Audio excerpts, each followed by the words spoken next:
Una de las preguntas más inquietantes y tensas para los cristianos específicamente, y si no eres cristiano probablemente también te la has hecho esa pregunta, es si la masturbación es un pecado. Otra es, ¿la masturbación solo es un tema de la adolescencia? Otra, ¿qué pasa con la masturbación femenina?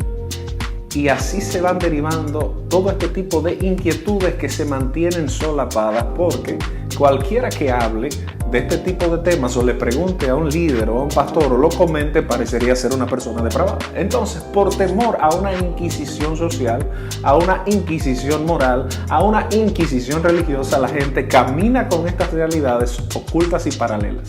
Se sientan en las iglesias y permíteme corregir, nos sentamos en las iglesias y bueno, mantenemos una fachada, ¿verdad? Una vida moralmente correcta, pero tenemos situaciones con las que lidiamos. En la época de Pablo eso era algo común. Fíjate que se utiliza la palabra fornicación, ¿de dónde viene? O sea, en Roma habían algunos lugares llamados los fornix y era donde las prostitutas practicaban su ejercicio sexual o su tema de sus negocios. Y bueno, esa palabra la vemos, fornicación. O sea, lo que el autor quiso plasmar como pecado lo plasmó claramente. Entonces, ¿por qué si este tema era un pecado no se abordó de una forma tan clara?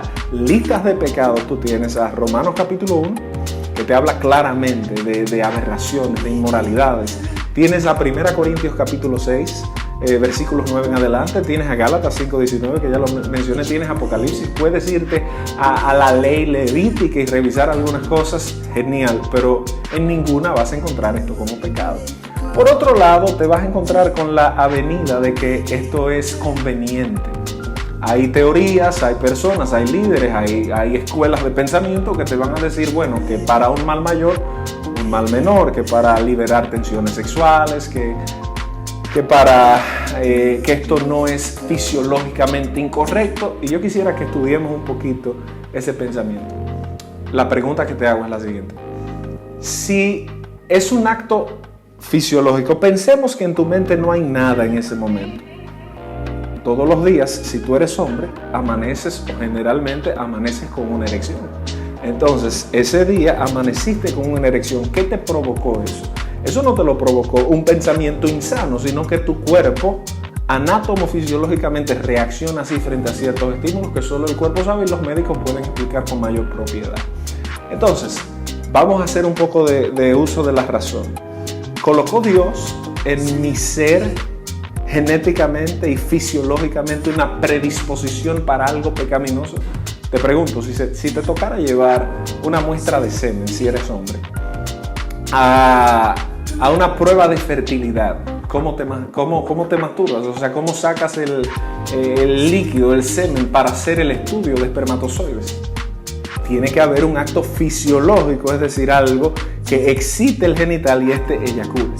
Fíjate el debate, estúdialo por favor, no reacciones hipercríticamente. Estas son realidades. Entonces tú te vas a topar con una escuela que te dice que no es pecado, te vas a topar con otra escuela que te dice que es un pecado.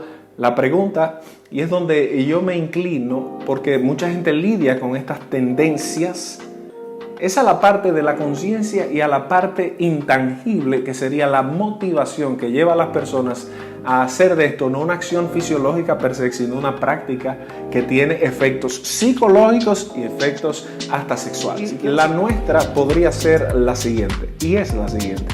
Hay una línea delgada y recae sobre el tema de la conciencia, y me voy a permitir explicar. Si decimos que es un pecado, tendría que ser un derivado de un texto bíblico que no existe. No hay un texto en la Biblia, o sea, aclaremos. ¿Quién es el que dice, quién es el que arbitra que algo es pecado? La Biblia, no lo que yo digo de la Biblia, sino lo que la Biblia dice sobre los temas de la Biblia. ¿Estamos? Entonces, partamos de la idea de que la Biblia es la que afirma lo que es pecado. En la Biblia no encontramos un texto que diga que eso es un pecado. Usted puede citar textos como Gálatas capítulo 5, versículo 19, puede irse a textos de Levítico, puede irse a algunos textos de la carta a los Corintios, que el cuerpo es templo, pero sigue siendo algo metafórico, analógico y no algo puntual. Cuando la Biblia quiso llamar a algo puntualmente pecado, ahí está Gálatas capítulo 5, como mencionamos, ahí está Romanos capítulo 1, ahí está 1 Corintios capítulo 6, versículos 9 en adelante. Entonces ahí quedan claramente definidas, o sea que a los autores no les faltó conocimiento. Y la masturbación no es un asunto nuevo, eso es desde que el hombre padece de este tipo de tendencias neurofisiológicas o limitémosla al campo fisiológico. Pero ¿dónde está la línea delgada? Es lo que potencia internamente la acción de la masturbación. Y aquí es que viene, qué está en nuestra mente, qué está en nuestros corazones. Como dice el apóstol Pablo, le escribe a los filipenses: en esto pensad, en todo lo honesto, en todo lo puro. Como el mismo apóstol Pablo le escribe a los Gálatas cuando dice: esto pues digo, andad en el espíritu y no satisfaréis los deseos de la carne. Ahí está esa línea delgada donde recae en la conciencia. Y ya estoy terminando, pero yo quisiera plantearles los siguientes dilemas para los que afirman que es un pecado grosero y garrafal. ¿Qué pasa si usted, casado, se masturba con su esposa?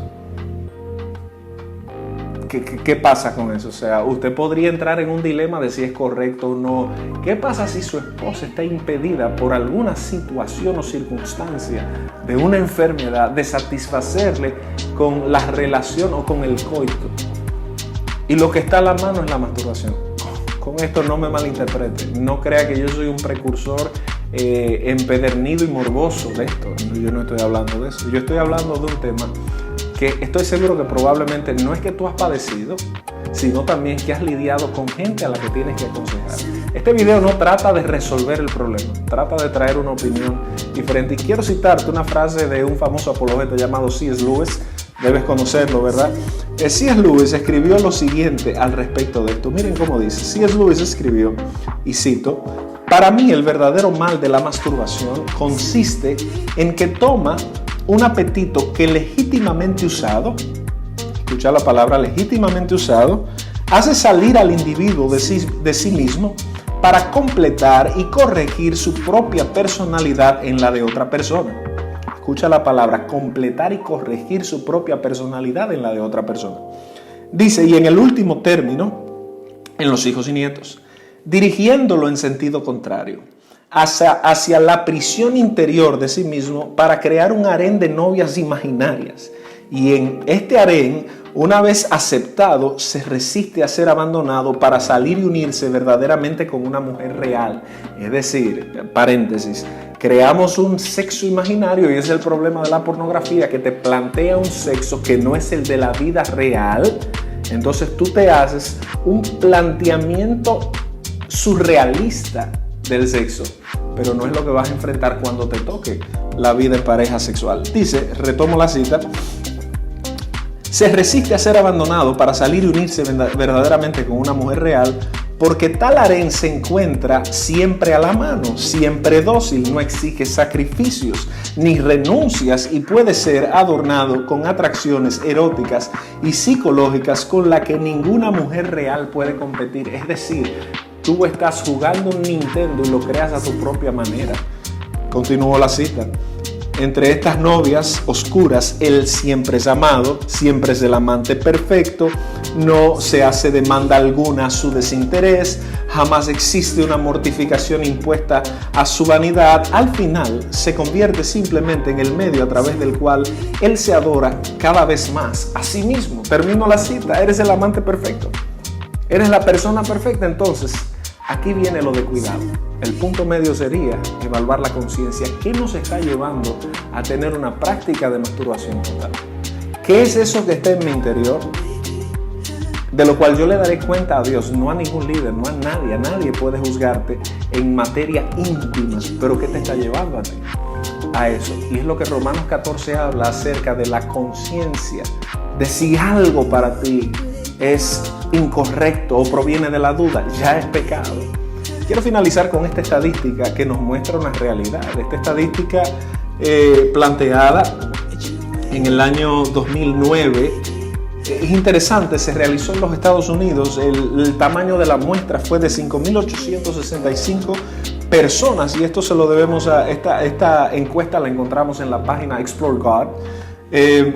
Dice que personas estadounidenses entre 14 y 94 años de edad reveló que el 78% de ellos, o sea, de 14 a 94 años, el 78% de una muestra de 5.865 personas practicaban o habían padecido en algún momento de este tipo de cosas. De hecho, algunos afirman que algunos devotos cristianos entrevistados decían: yo hago esto para liberar tensión y evitar caer en la fornicación.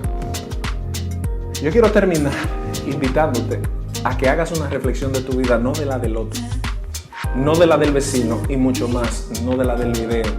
No pienses que yo estoy hablando por mi persona, y si tuviera que hablar por mi persona, tengo toda la capacidad de hacerlo.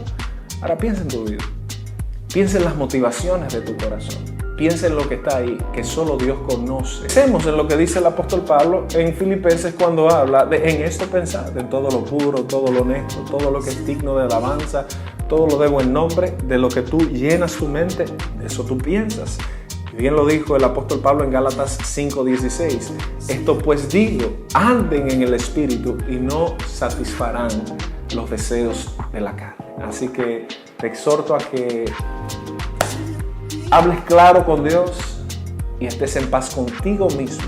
Tú eres el responsable de tus convicciones y de las consecuencias de las mismas. Dios te bendiga, nos vemos en la próxima entrega.